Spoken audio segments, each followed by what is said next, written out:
জাহাঙ্গীরনগর বিশ্ববিদ্যালয় থেকে ঢাকা বিশ্ববিদ্যালয় দূরত্ব, বাস ভাড়া এবং পরিবহন তথ্য। জাহাঙ্গীরনগর বিশ্ববিদ্যালয় এবং ঢাকা বিশ্ববিদ্যালয় বাংলাদেশের দুটি গুরুত্বপূর্ণ শিক্ষা প্রতিষ্ঠান। এই দুটি বিশ্ববিদ্যালয়ের মধ্যে প্রায় 33 কিলোমিটার দূরত্ব রয়েছে।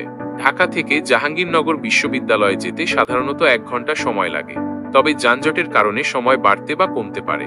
বাস ভাড়া 30 থেকে 50 টাকা ভিতর। ঢাকা বিশ্ববিদ্যালয় থেকে জাহাঙ্গীরনগর বিশ্ববিদ্যালয়ে যাওয়ার জন্য বিভিন্ন ধরনের বাস সার্ভিস রয়েছে।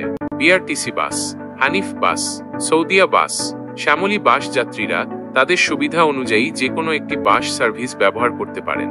কিছু গুরুত্বপূর্ণ তথ্য। ঢাকা বিশ্ববিদ্যালয় থেকে জাহাঙ্গীরনগর বিশ্ববিদ্যালয়ে যাওয়ার জন্য সবচেয়ে ভালো সময় হলো সকাল অথবা দুপুরের আগে।